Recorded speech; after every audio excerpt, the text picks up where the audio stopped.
Introducing Books with Bridgetti, a lineup of industry experts, award-winning authors, and talented indie authors. Books with Bridgetti, only on 100 TV. At the age of 5, Lynda Sunshine West ran away from home and started a life of people-pleasing. At 51, she decided to face her fears and wrote the book, The Year of Fears. As a speaker and a 22-time #1 best-selling, award-winning author, she's now on a mission to empower 5 million men and women around the globe to share their stories. This is Books with Bridgetti, only on 100 TV. Don't go away. We will be right back.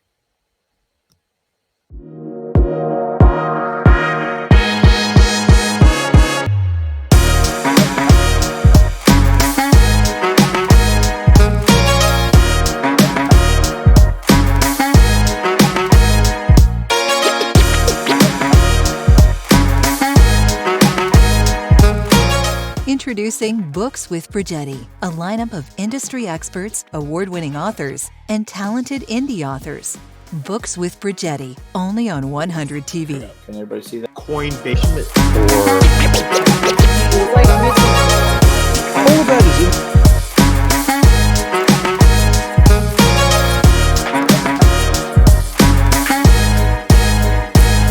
Hey, it's Christoph Trapp. Thanks for having me on your live show. It was really my pleasure. Your production is just fantastic. Unbelievable how you guys are pulling that off. So organized with segments and transitions and all those different things. Right in line with what I'm talking about in my new book, Going Live. Live stream your podcast to reach more people.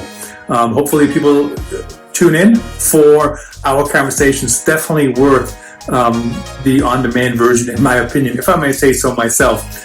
You guys are awesome. I think this might be, I've been on over 24 different podcasts and radio shows in the last couple of months, and this has to be one of the most sophisticated, what the kids that I used to teach call bomb.com shows and presentations that I've ever been on. It looks fantastic. Thank you. I love your introduction. How professional. That sounds, I feel like I'm on a beautiful show here. Folks, welcome. Available wherever great books are sold near you. Oh my goodness, Ross, thank you so much. Thanks. And, this is one of the most fun interviews that I've ever done. So thank you, Bridgetti. Big pleasure. Ross, take care. Thank you.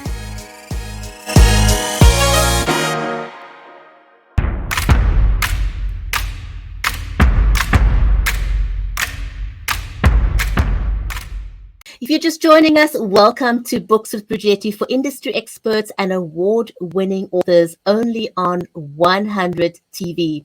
I'm your host, Bridgetti Lim Banda from Cape Town in South Africa, and our live stream today is brought to you compliments of StreamYard and Live Media, only on 100 TV. My amazing guest today is the CEO of Action Takers Publishing. Lynda ran away from home at the age of 5, and she started a life of people-pleasing. At 51, she decided to face her fears one day at a time and wrote the book, The Year of Fears.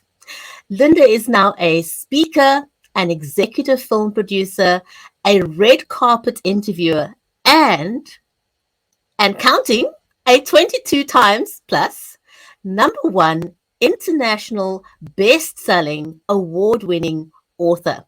She's the CEO of Action Takers Publishing and on a mission to empower 5 million men and women to share their stories.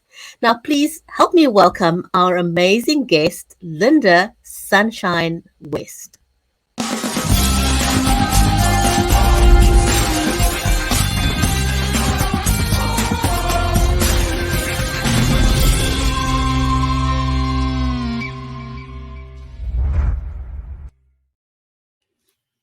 Hello.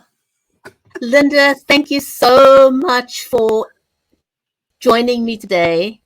I love talking to you. We've become friends over the years. Your journey inspires me, and I know it's going to inspire millions of men and women out there. And I'm going to jump in right out of the gate, and I want to ask you, Just knowing a little bit about your history, other people won't know it. And so I'd like you to tell us a bit about it. What inspired you to become a book publisher, and how did you even come up with the concept? Okay, well, that's a loaded question for sure. First, Bridgetti, it's always a pleasure to be here. And 100 TV, awesome. I'm loving that. I'm loving that. The book publishing was kind of interesting for me because I was never a reader and I was never a writer. As a matter of fact, I used to say for decades, I would say, I'm not a writer. I'm not a writer. I'm not a writer. So the fact that I moved into the book publishing world is kind of random. But is it really random? I think my path was leading me to this. Well, in 2015, I was breaking through one fear every single day for a whole year, as Bridgetti mentioned in my intro. And during that journey, I ended up meeting somebody who was putting together a collaboration book. His name is Greg Reed. He ended up becoming my mentor, but he was putting together this collaboration book and he invited me to be in it to share part of my story. And so I joined that book, and that was the start of everything. But as I joined that book, I thought to myself, well, I'm not a writer. So I was really grateful that they had a ghostwriter that wrote my story and I didn't have to do any writing. All I had to do is share my story. And so after I was in that book and then that year, when that year was done, the year of fears, my mentor, Greg, says, that's really cool that you broke through a fear every day for a year, but what are you going to do about it? And I was like, well, I think that's plenty. I don't need to do any more. But he said, no. You need to write a book about it. There are a lot of people out there who could really use your story to help them to break through fears. So I ended up writing that book called The Year of Fears. It took me a year and a half to write. Because one thing I noticed is that I was starting the story over and over and over again. So the beginning of the story was easy for me to tell, but I didn't know how to wrap it up. I didn't know how to finalize it. I ended up meeting somebody who taught me a very simple system to write and finish my book and then get it published in a quick time. And I was able to write it from scratch, finish it, publish it all within 2 weeks. So after that, I was like, wow, this is awesome. I was in a book. I wrote a book. What's my next natural state of progression? And that was to put together my own collaboration books, just like my mentor was doing. And so that's what started the whole thing. And then I just got addicted to it. I was having so much fun. And only a year and a half ago is when I decided to make it into like an official business. I did it for fun at the beginning, got really good at what I was doing. And then I said, this is it. This is what I'm going to do. And I just dove in, feet first. And like, here I am, like we've published 15 books. And this, as of last week was 15 books in a year and a half. And so just watch out. Here we come. Oh my goodness, that is just tremendous, and looking back now at where you've come, I mean, in a short space of time. I mean, I think we've known each other for at least 6 years. Yeah. And I would never have seen you where you are now. So, I mean, I Me just neither. never imagined you'd be a big book publisher, but here you are, an incredibly successful book publisher. And if you could travel back in time, what advice would you give your younger self? That 5-year-old girl, what do you want to tell that 5-year-old girl now? Yeah. There's what's interesting is, so there was a pattern that started when I was 5, and that was the pattern of running away, right? I ran away at 5. I was gone a week. I was in brownies for like a week or two. I was in Girl Scouts for a very short period of time, patrol at soccer, like you name it. I tried a whole bunch of things and I never stuck with anything because I wasn't very good at it. Well, of course, you're not very good at it. When you first start something, you got to stick with it in order to get good at it. The only thing I did for a long period of time was in band. I played flute from 2nd grade to 12th grade. So if I had looked at that, like I became really good at playing flute because I practiced. I was, and I was just up there performing a lot. And so what I would really tell myself is to stick with something. If you're enjoying it, stick with it. Don't worry about how good or bad you are at the beginning, because you can get better and you will get better if you keep after it. So with the book publishing, I'll share. So I had 49 jobs in 36 years in the corporate world. And that was because I got bored, right? So if I'm looking back and like, there was a pattern again, of running away. I was bored, so I ran away. I was bored, so I ran away. But then also, I try to look at it from a different perspective. And that was that I was running to something better. So I was always running to something better. But if I had stuck it out, would the better have come? So what would I tell myself? I would say, stick something out for a period of time before you bag it and move on, just to see what happens. Because with the book publishing, that's what it was. I became good at what I was doing and decided to dive into it. Like I said, just dive right on into it. And I'm getting better and better at it. My systems are getting better and better, more tight. And just everything's going to get better as I keep moving forward with it. So I want to ask you a question. I don't think I've asked you before. You spent your life being a people pleaser. What kind of inner work did it take to get to the point where you are now, where you are more assertive, where you take action? That's where Action Takers Publishing comes from, because all your social media posts are always about taking action. And you can't be a people pleaser and be an action taker at the same time. And I think a lot of people are stuck in that. So how did you make the shift? What kind of work did it take to get to where you are now? Yeah, well, you can be an action taker and a people pleaser at the same time, but you're taking the wrong action. That's the key there, right? Because you can still take action, but it's action for others, because whatever it is. Like for me, the hang up I had and the reason I was a good people pleaser is because I had a lot of fears. And I was afraid that they wouldn't like me. I was afraid they wouldn't want me to be around. And that was a driving force. And that was a huge factor in my life, as becoming that people pleaser. So the work that I did, yes, it took a lot of inner work to get here. It took me about, I would say, 6 years of solidly working on myself to move out of the people pleaser. So here's what I did is I found people in my life that I was scared of, and I practiced on them. So for example, if I was going to an event and there was going to be somebody there that I knew that was somebody that I was a little bit scared of, I would go to the event with the intention of, okay, today I'm going to have a conversation with that person. And no matter how scared I am, I'm going to have a conversation with them. So that was like the beginning. And then after that, I would get better and better at doing that. But I would pick people. I shouldn't say I would. I still choose people that I'm going to step up to the plate on, and I'm going to practice on them.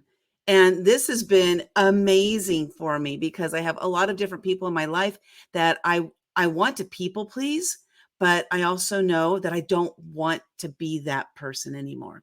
So I'm choosing how I'm communicating with them, and I'm choosing that these are my people to practice on. It's been an amazing step.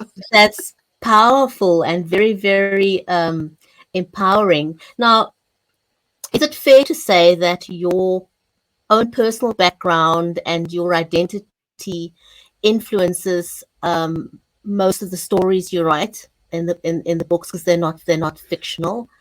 And how did you get over the fear of sharing? Because I think that's what holds a lot of people back. I think that's what held me back for the longest time from starting to write, is that fear of what's my partner gonna think, what's my family gonna think, what's my neighbors gonna think, what's my co-workers gonna think, all those things. How did you get past that?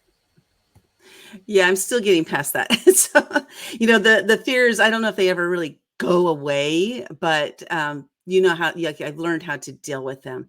And so one of the things I did during that year of fears, I'll just share with you like what the experience was like. And then I'll share a couple of examples of how I was able to show up differently without that fear, because I don't have the fear of judgment anymore, which is the number one fear. So every morning for 365 days in a row, when I woke up that morning, I asked myself a simple question, and that was, what scares me? Now, this was before my feet hit the floor. I was still laying in bed. It's just like, what scares me? And then I would lay in bed and I would wait until the first response came, whatever that first fear was. My commitment to myself was to break through that fear that day.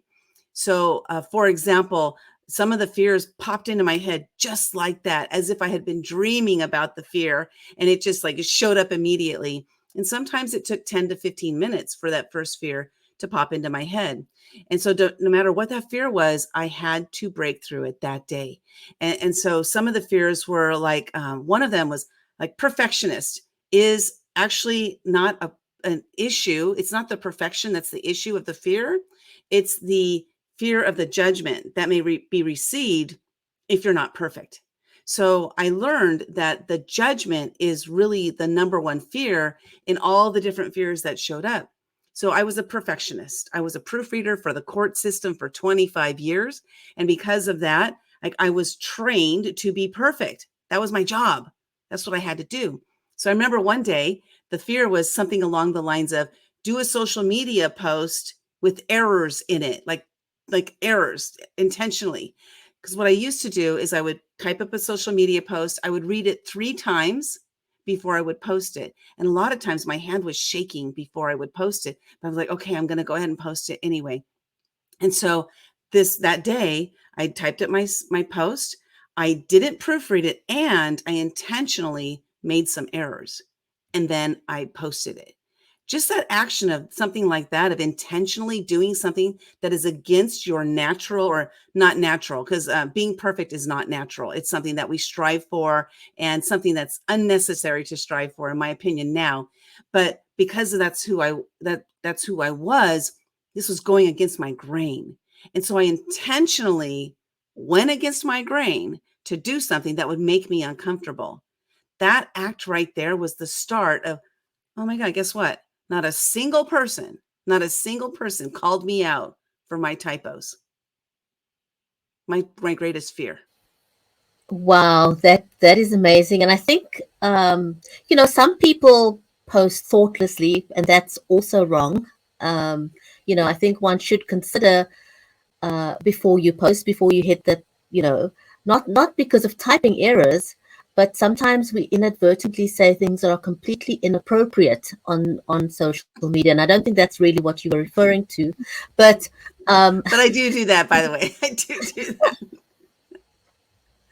But in a good way. I've never come across any of your social media posts that made me cringe or think, oh, Lynda, you shouldn't have said that. I don't think I've ever come across any of your posts that were like that, That's true. I am mindful. Yeah. That's the word I was looking for. Mindful. 100%. Yeah. Well, it's funny because just getting on a little bit on that subject there is that, this journey that I've been on of self-discovery or self-remembering, as one of my friends likes to say, because I was brave at 5. I ran away. And I was gone a week. Well, by the way, I only went to the neighbor's house, so I was safe. Okay. But I ran away because I didn't want to be in that environment. And sometimes I got to be reminded that I am a brave, strong woman, right? I am a brave, strong girl still. Like she's still inside of me. And so one things that I've worked on really hard is to discover, who am I? Who am I? As a people pleaser, I walked around pleasing other people and not even considering myself at all. Do I like it? Do I love this? Do I hate this? Do I even want to do this? Those were never questions that I considered. So now I live my life differently. It's like, is this something that I want to do? Am I doing this act because I want them to like me, or because I want them to be, I want to please them? Or am I doing this act because I want to do it? So now when I say yes to something, it's completely different because I've thought it through and I've decided, do I want to do this first? That's the number one. And then, do I have time to do this? And if not, I can say no. So that's just saying no was a hard thing for me to move into, but I do it now. But I do know with grace.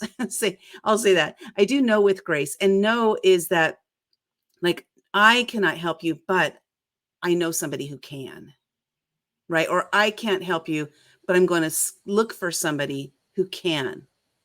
I love that. Lynda, I want to switch up a little bit and focus a bit more on Action Takers Publishing.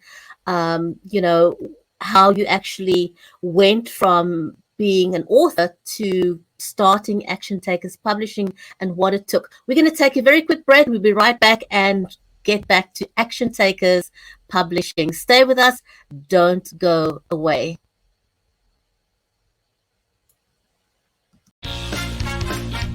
You are watching Books with Bridgetti, a lineup of industry experts, award-winning authors, and talented indie authors, only on 100 TV.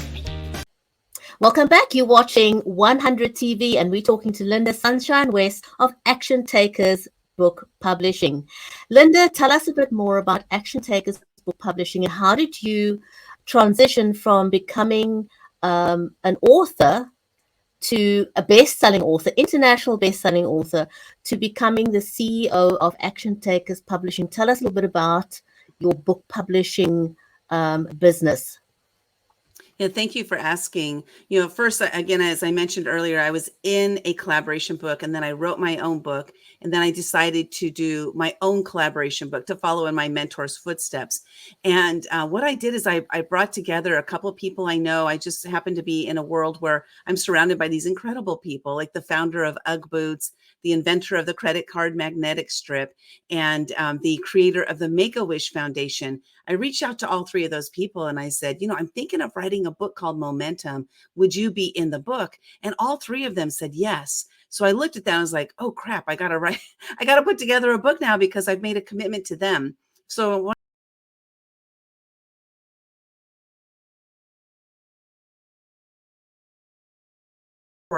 with it was because I committed to them.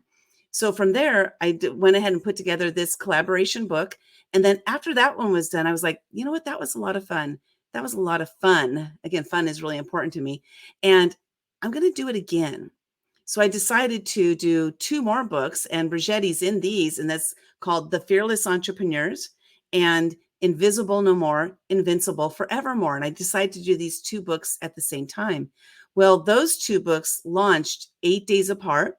Both of them hit #1 international bestseller status in under 5 hours. And at the end of the day, I looked at that. I was like, oh my gosh, this is awesome. Like, I absolutely love this. This is so much fun. And I know what I'm doing. And I am damn good at this. This is what I'm going to do. And so I literally dumped everything else I was doing in business. I had been an entrepreneur for 7 years by that time.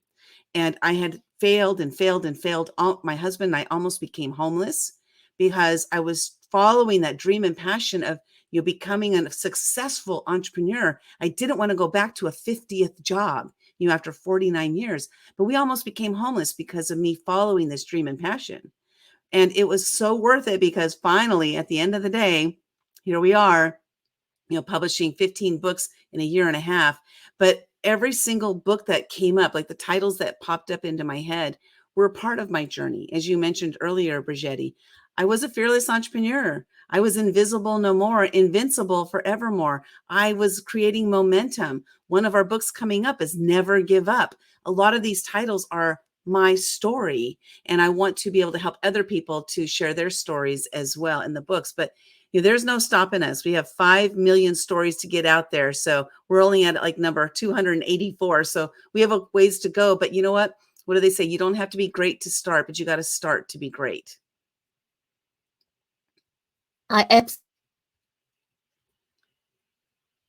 Oh, you're muted. Apologies. What is the most surprising thing that you think you've learned on this journey that you didn't, what surprised you? Yeah, it surprised me that I'm a leader. that was really surprising for me because, when you're in business and you're doing everything yourself, and then you have this expansion period because you can't be successful by yourself. Like, you really do need a team to help you.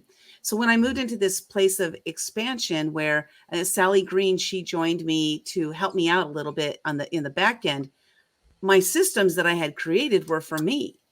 So all the work I had done was me only, right? And now I had to incorporate somebody else into that system. And then I had to learn how to delegate, and I had to trust myself to delegate. I had to trust her to do the work. And then I had to create more systems relating to other people, because now we have a team with 7 people on it. And my systems have had to grow along the way. But with the systems growing along the way meant I had to step more into that leadership role of how to show everybody how to use the system, how to show up in their own position as who they are, how to be able to bring the best out of people. So that is the most surprising thing, that like, you know what? Oh my gosh, I am a leader. I do know what I'm doing. And it's so exciting to be able to actually admit that out loud and believe it. Congratulations is all I can say, on what you've been able to accomplish. So what was something that you failed at, and what did you learn from the experience? Because I think, a lot of people share only the successful bits, but there's a lot in between that's taken you to become successful. So could you share something you failed at and what you learned from it? Oh my gosh, I failed at so many things. Here's the thing about stepping out and trying something new, is that you may fail, and hopefully you do fail and learn something from it. So I've never really failed at anything. There's that saying, fail forward, is, what lessons did I learn? So every single time I did fail, I learned something tremendous. Sometimes it was very costly. I'll give an example. Like the very beginning of my entrepreneurial journey, I came out of the gate. Now, I had been in corporate for 36 years. I had, built this cage around myself, the corporate handcuffs that they talk about, And when I left that 49th job, which was working for a judge in the Court of Appeals, when I left that job, I had no idea what I was going to do, who I was going to serve, or how I was going to make any money. I had no idea. So I came out of the gate and I was so doe-eyed, and I had 7 different business ideas. And I embarked on all 7 of them at once. So that's the first failure right there, is that I thought I could do all these 7 different things. I didn't even know how to do one of them. So how was I going to be successful at all 7 of them? One of those things was that I hosted an event called Lemon Zest and Garlic Fest. It was an awesome event. We had over 700 people in attendance at my first food festival, because I wanted to do food festivals at the time. And we had over 700 people in attendance. But that day, San Diego, I'm in San Diego, California, we received more rain than we'd ever received in recorded history. So it was a rain out, and people still showed up, which was awesome. But at the end of the day, so it looked successful on the outside, but financially speaking, it was a bloodbath. I lost $70,000 from that one event. But I didn't quit. I said, okay, here's what we should do next time, and here's what we need to not do next time. So I really looked at that, and I took like all that information and compiled it to know like what were my next steps for the next time we did the event. So the next event I held was called Berry Best Chocolate Fest. It was almost a year later, and that event, I only lost $10,000. Now I say only because if you compare it to the previous event, I actually had a 700% gain. So I learned to look at it from a different perspective. What this meant was that I did learn a lot, that I did implement some of the things that I learned, but I also still had a lot of work to go. So those failures right there, those were the only 2 food festivals I did. But those 2 huge failures taught me a lot about planning, organizing, communicating with people. We had over 200 volunteers that we had to coordinate, right? Creating systems. They taught me so much. And I'm honestly so glad that I just jumped into the fire and did it that way. Because if I didn't do that, I'd be wondering, why didn't I do that? I should still do that. I would still have that on the back of my mind. But those taught me a lot going into what I'm doing today. Just creating systems was huge, huge. Wow, that's amazing. And I think, those were huge, significant financial losses for you. It's not small change by a long shot. You said you were almost homeless, but let me go before we go to the next thing, Bridgetti. I want to point out something also. during this journey, my husband and I, we've been together now for 34 years. So we had been getting together for about 20 something years by that time. And I had this dream and passion of becoming an entrepreneur. And so I looked at my husband after I lost all that money and I said, you know what? I got to keep going. I had lost all of our money that we had in the bank, but I got to keep going. I can't go back to a job. And so we sold my childhood home. I was 2 years old when we moved into that home, and we sold that home so that I could follow this dream and this passion of entrepreneurship. We ended up buying a 28-foot fifth wheel trailer, and we became campground hosts at a local park here in San Diego, so we wouldn't have any rent. We figured out what we needed to do in order to keep following this dream and passion. I sold my childhood home. Most people wouldn't do something like that. But how badly do you want what you want? And that's the thing, is I wanted to be a successful entrepreneur, and I knew I needed to do something different than what I was doing. We sold 85% of our belongings. Like, we literally had 2 knives, 2 forks, 2 spoons, 2 bowls, like, so that we could fit everything into this fifth wheel trailer that we were living in. But I knew what I wanted. I knew what I wanted, and I needed to figure out what I needed to do in order to get what I wanted. It took 7 years of doing it, but I finally got here. So here I am. And how did your marriage not fall apart in that process? I know. Because a lot of entrepreneurs, anybody who does a major 360 shift in their life, it puts tremendous stress on your marriage. So how did what did it take for you to keep marriage together? That's a tough one. My husband came to me and said, because I was during this whole process, I was becoming a new person, right? I was shifting. I was no longer a people pleaser. I was gaining confidence. I was stepping up for myself. I was becoming a leader, but he was still living his life. And my husband's 18 years older than me. He's 78 now. I just turned 60 recently. And so at 18 years older than me, like, he wasn't changing his ways. But he came to me one day and he said, I don't think I like who you're becoming. I don't know if we should stay together. And so I said, okay, let's look at this. Let's look at this. I do like who I'm becoming. And what is it that you don't like about who I'm becoming? Well, you're not the same person I married. And I said, I know. And I'm never going back to that person. That was a person who would get stomped on, a person who would just take it, a person who was a people pleaser. I don't ever want to be that person again. So let's either figure it out. One way is to stay together and figure it out. The other way is to separate and figure it out, And so we ended up staying together through this, but he came to me. That was an important piece right there. Instead of just leaving me, he came and said, I don't think I like who you're becoming. And then we worked through it. So it's been a journey. And I got to share with you, because of that statement that he made to me, I was embarrassed to do business around him. Any phone call I would go out to my car to do, any Zoom calls that I would have with people. I have clients at that time. I was running a women's mastermind, an online women's mastermind. I would go do all of my mastermind calls in the car because I didn't want him to hear me. I didn't want him to hear this confident woman, because that's not what he was used to. So one day, Bridgetti, I said, you know what? Screw it. I'm tired of hiding. I'm tired of hiding who I am. And so we're in this 28-foot fifth wheel trailer, not very big. There's nowhere to hide. So I set up all my stuff. I actually had this background right here. I set it up and I'm doing my Zoom call. And there's my husband sitting like 10 feet away from me, doing his own thing. And I thought he wasn't paying attention at all. But when I got done with that call, it was a mastermind session. He said, wow, you're changing these women's lives. That was when he realized how what I'm doing is very important. It's because I stood up for myself and said, I'm no longer going to hide.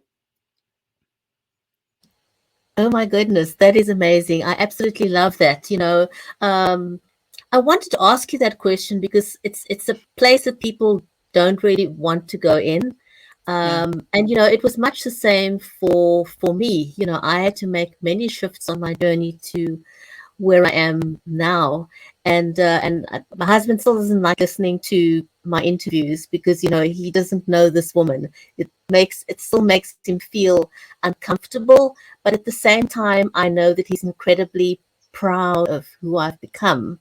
But, making that shift is quite an uncomfortable journey, and you've got to be ready for the uncomfortable parts, because without the uncomfortable bits, you can never become successful. And I want people to know that, because it really isn't an overnight thing, and you need to be ready to want to make those changes in your life. We're going to take another short break. When we come back, we'll talk some more to Lynda Sunshine West.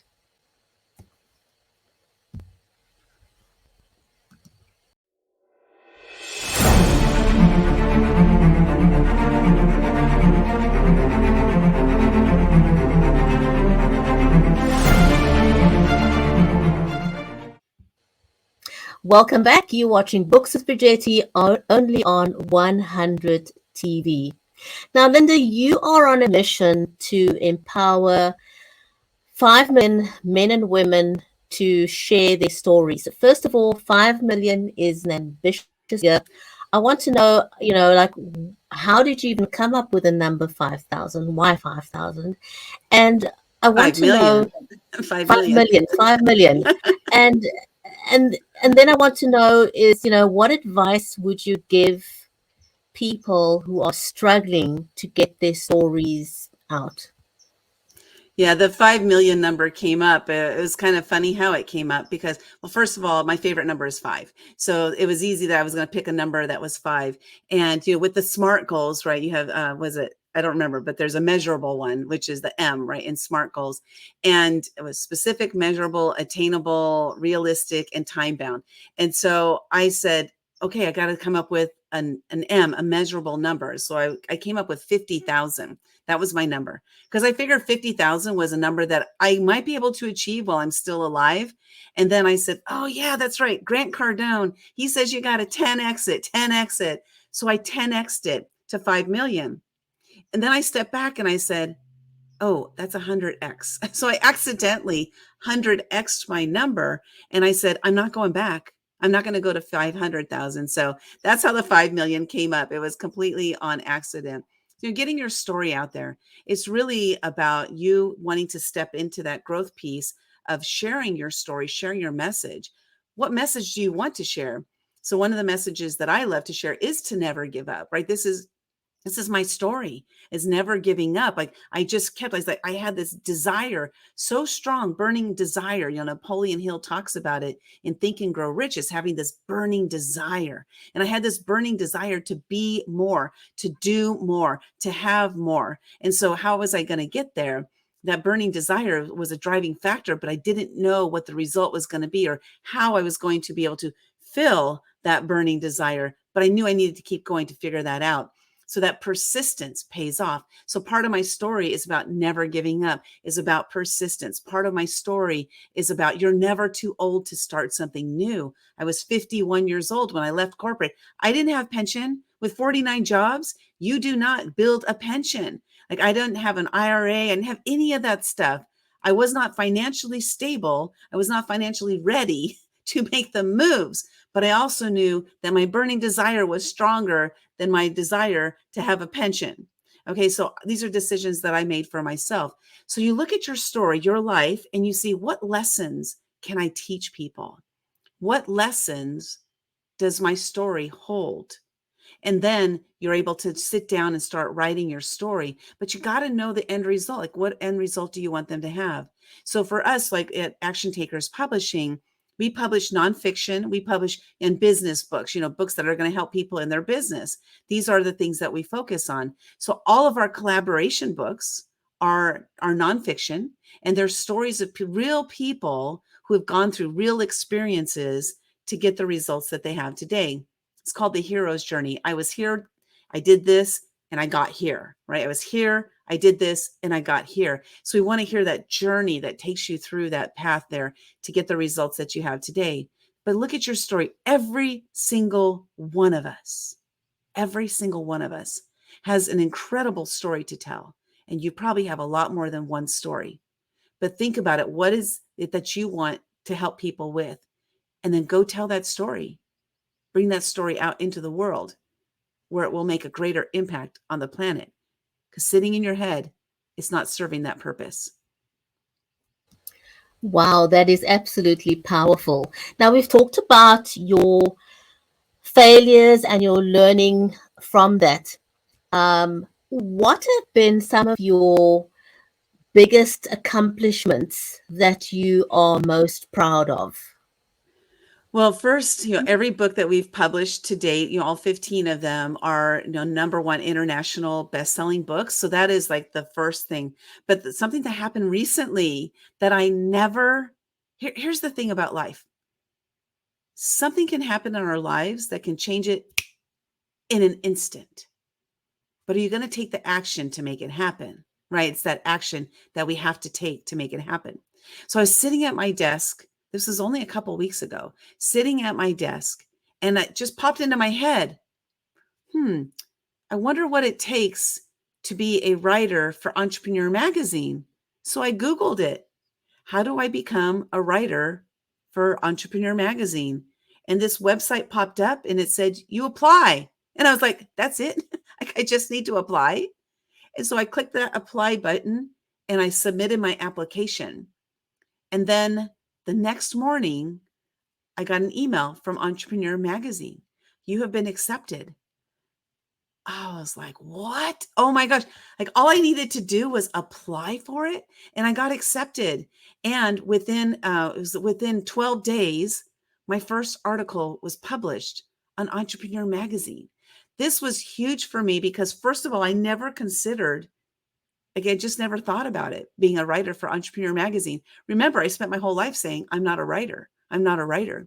But apparently I am a writer because Entrepreneur has accepted me as an applicant, but not only that, but my first article was already published on their magazine. So that right there was like one of my hugest accomplishments to date. And it wasn't the fact of being an entrepreneur writer. It's the fact that I applied. Sometimes it's the simplest steps that we take that get us the results that we didn't even know we could have.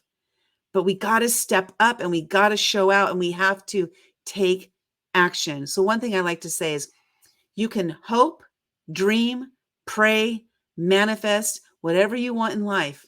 But if it's staring you in the face and you don't take action, nothing is going to happen. You have to take the action and don't let your fear stop you.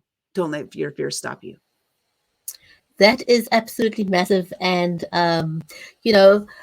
now, why did you choose Entrepreneur Magazine? Why is that so big for your business? Because you've also got to be very strategic with your choices. And I know that it was not accidental that you decided to apply to Entrepreneur Magazine. What kind of exposure does that give you and Action Takers Publishing? Yeah, they have 14 million subscribers. And it's interesting that you said strategic because it really wasn't. A lot of things I do really are not strategic, Bridgetti. I know they might look like they are, but they're actually just things like, oh, I think that would be cool. Let me go do it. So a lot of my driving forward is just, I think it would be fun or it would be cool because fun is actually like my number one pillar in life. I decided 8 years ago that I was going to spend the rest of my life having as much fun as possible, hanging out with positive and uplifting people who are making a positive impact on the planet. So if it doesn't fit the fun factor, I'm not doing it, period. It has to be fun. So I thought this would be kind of cool. This would be kind of fun. Let me see. So I put it out there. There's a fee. It's like a membership fee that you pay to be an entrepreneur writer, a contributing writer for them. And so I paid that fee. But that was where it became strategic. The applying was not strategic. Do I invest in it was the strategic move. And so I said, you know what, I think this is an investment worth it because they have 14 million subscribers. Those are entrepreneurs because it's entrepreneur.com. My publishing company, we work with entrepreneurs. So this is who we want to get in front of. And so the strategic move was that. Now comes the next strategic piece is what types of articles am I going to write? What types of articles am I going to write? So I already have a list of different articles that I'm coming up with and, being more strategic. So the strategery did not start at the beginning, but it's getting honed in as I go. And this is how I operate a lot of the things I do. I jump in because it would be fun. Like that's like why I jump in there. So it might not be the greatest, the greatest business model, but it's worked for me so far. And if I'm not having fun, simply, I'm not doing it. Wow. I think that fun factor is a very important one as well, because, I think it's very hard to be really, really successful and to attract the people that you want to be surrounded with if you don't have that fun factor. I like hanging out with you. And if I look at all your social media posts, everybody that you've attracted make this journey a lot of fun. Now, you've done stuff that most people would dream of. I mean, you interviewed the president of Mexico. Like, I mean, a president, like for real president. Wow. Like, how in the world did that even happen, Lynda? That was a crazy one. Yeah, that's actually my favorite. I've, interviewed hundreds of people, hundreds and hundreds. I interviewed stars on the red carpet, movie stars and, football stars, like all these different people. But the interview, Jack Canfield, Les Brown, like some really absolutely incredible people. But that moment was that, wow, I actually interviewed the president of Mexico, the country, Mexico. That was kind of a crazy one there. And how that happened was I had during my journey, I had inserted myself into this environment that was, again, very positive, supportive, uplifting environment. And one of the people that I connected with, my mentor, Greg Reed, he hosts an event every year called Secret Knock. And I was attending the event for a couple years. And then after about, I think it was 2 years of attending it, I asked myself, like, I wonder what it would be like to volunteer. I asked myself a lot of questions, by the way. And these are questions like, I wonder what it would be like to do something. And so I just reached out and said, hey, can I volunteer for the event? And so I volunteered a couple times. And that was a huge, great move. Again, a non-strategic move of my thought going into it, but it ended up becoming a strategic move. And so I ended up volunteering for about 2 years for that. And then the organizer of the event moved. And so Greg, who ended up becoming my mentor, it was his event. He said, hey, Kat's moving. Do you want to organize the event? And I was like, of course I do. It's like a Forbes #1 rated, Inc. magazine #1 rated, Entrepreneur magazine #1 rated event to attend. And so I said, yes, of course I want to organize it. Because remember, I had done some events before, and I had actually put on over 100 events by that time myself. So I became the organizer of Secret Knock. And one of the things I did as an organizer is to organize the speakers. One of the speakers was the president of Mexico. And so I reached out to his assistant to get him on the schedule, flight, his hotel, and all this stuff. And I said, hey, you know what? I want to interview him while he's here. Let's see if we can find a half-hour slot that he has available and slot me in. And that's what I said to her. And so she slotted me in. And I made it happen. I showed up at his hotel. He was at the presidential suite. I had never seen a presidential suite before, but now I have, And so I showed up at the hotel. I had my videographer. I just said, hey, we're here and we're going to set up. We'll be ready and we'll be out of your hair within a half hour. Now, here's the thing. I showed up in jeans, a cutoff shirt, purple in my hair, and tennis shoes. I wasn't worried about what he thought about me. I showed up as me.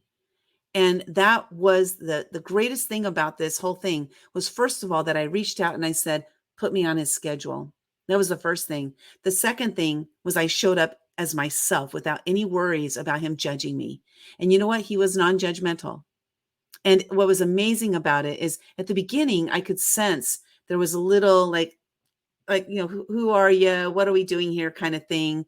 But then I asked him one question, Bridgetti. And as you know, when you ask that question that makes them lean in, that's when you know you got him. And that's what exactly happened. He leaned in. And that was my moment that I was like, I'm doing a great job, And I walked out of there and I said, that was my Barbara Walters moment. Like I interviewed the president of Mexico, the country. Oh my goodness. It just goes to show that amazing things can happen if you say yes. And it's saying yes to yourself, first of all, giving yourself permission to do things. Because, unless you step up to the plate and you are an action taker, nothing actually will happen, you know. Now, I know a Yeah. lot of people say, where do you see yourself in 10 years' time, in 20 years' time? Those are long shots. Where do you see action takers in the next year? Thank you for that, because I like to say I don't see myself 5 years down the line, even a year, because like I said, like that entrepreneur magazine, like I'm use this as a great example. It was a split second decision that I said, I wonder what it would be like to be a writer for Entrepreneur. I Googled it, I applied, and now I'm a writer for Entrepreneur. It wasn't like I had been planning that for a year. So how can I possibly tell you where I'll be in 5 years? I have no idea. I can't even tell you where I'll be in a month from now. But with Action Takers Publishing, where I see us, like this year, our goal is to publish 25 books. We did 8 last year, like 8 books that we published last year to go to 25. So we're tripling that, right? So in a year, where I see us is that we have published 25 books in 2023. And I see that we have a staff of, I'm going to add like 3 more people to our team, and everything is running smoothly where I can shine where I shine. Instead of like right now, I'm doing a lot of the behind the scenes work. My goal is to work myself out of that, which I'm good at, but that doesn't mean I should be doing it. This was huge for me. I can be really good at something, but it doesn't mean that that's where I should be spending my time, energy, and effort, because that's not where I shine. So to show where I shine, that's my goal, is that I myself, as the owner of the company, that I'm shining where I need to be shining, because I have delegated enough things to other people that help me to shine.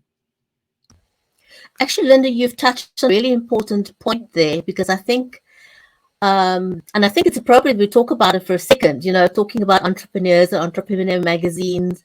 A lot of us, when we start out in our entrepreneurial journey, it's very, very hard letting go of your little baby that you've nurtured and grown.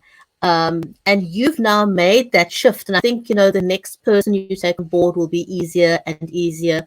But how did you figure out that you needed help, and how did you accept the help to take on someone to help you grow Action Takers Publishing? Yeah, that was actually through Sally Green. She's our VP of author development. She reached out to me when we were doing the 2 books, The Fearless Entrepreneurs and Invisible No More, Invincible Forevermore. I didn't say we were doing them. I was doing them. It was my thing. Like I was the only one working on that, right? And so Sally reached out to me and she was like, you seem a little stressed. Now she was in those books. So she was part of the process and she saw what was going on behind the scenes. And I had known her for a couple of years by then. And so she said, can I help you with anything? Just anything. And so that was the first thing, is for me to first of all, somebody recognized that I looked a little stressed. And I say, okay, I must be a little stressed more than I am admitting, more than I am admitting. And then, so I said, yeah, I could use some help with something. So I gave her something that was very small, very minor, that if it didn't get done, that it would be okay. That was my start of learning how to delegate. And the reason I did that is because I myself didn't have enough trust in how I delegate. That's what it really was. It wasn't about trusting her. It was about trusting myself. So Sally did that assignment, whatever it was that I gave her. And she came back. She said, okay, that's done. Do you have anything else? What else can I do for you? And she just kept asking, what else can I do for you? So next thing you know, I mean, it was a couple months later that I said, Sally, we work really well together and I love, having you help. She was volunteering, by the way. It wasn't a paid position. She was volunteering for me. I said, will you join my team officially? And then we ended up, making her the vice president of author development. And she has been instrumental in the growth of our company because she brought something to me that I didn't know I had. She helped me to learn that I am a leader. She helped me to see that I do know how to delegate. She helped me to see that I can trust not only myself, but I can trust others to do a good job. Brian Smith, he's the founder of UGG Boots, which is a company that, like $1 billion company. And Brian Smith says, if somebody else can do it 80% as good as you, is that good enough? Is that good enough? So when I looked at that, because I knew that Brian said that, and I looked at that and I said, yes, if somebody can do something 80% as good as me, yes, that is good enough. And that will help us to move forward. So just accepting those responsibilities myself and accepting, again, who I am, that I am a leader, I do know how to delegate, and let's go. Let's go. Wow, that is absolutely amazing. One final word before we wrap up. Thank you so much for spending this time with us and sharing your journey with all of us. If you were to meet someone now that is still struggling to get their story out, that's afraid to get started, your final piece of advice for them, and how can Action Takers Publishing help that person? Yeah, well, here's the thing about collaboration books. It's only one short story, right? It's 2,000, 3,000 words, something like that. So if you're struggling to get your story out there, again, look at that piece and say, what lessons can I teach people? And then figure out what part of your story would go to that lesson. And then just do it. Just do it. As Nike says, right? Just do it. One thing I like to say is see the opportunity, then seize the opportunity. Opportunities are all around. You can find many, many different companies that put together these collaboration books. Maybe ours isn't the one for you, but maybe it is. So you can check it out at actiontakerspublishing.com. See if any of those titles resonate with you. Then reach out to me and let's get your story told. Because I'll tell you this, once you start to tell your story, you see how much easier it is and that it helps you to grow yourself as a human being. So once you start to tell that story, you're going to want to tell it again and again and again. Awesome. Thank you so much, Lynda. Thank you to our amazing audience. You're watching Books with Bridgetti only on 100 TV.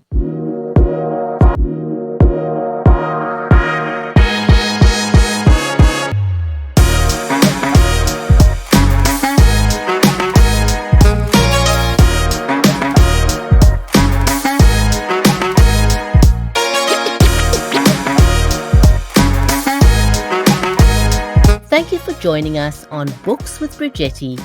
Join us next time for industry experts and award-winning authors only on 100 TV. Orientation is all that is in